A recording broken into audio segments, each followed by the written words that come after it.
DMX sewing machine ay araw-araw ginagamit. Ito naman po ang printer head. Ito naman po ang copying head. Head clean.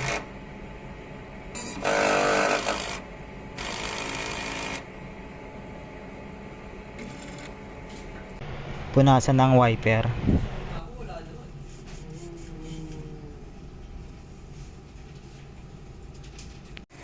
Nozzle check. Ang nozzle check.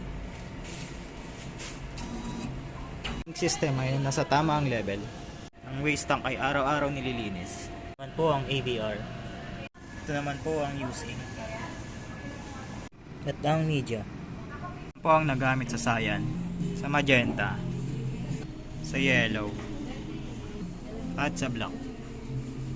At ang daily output rate mula March 22 hanggang April 2 na may total na 28 meters.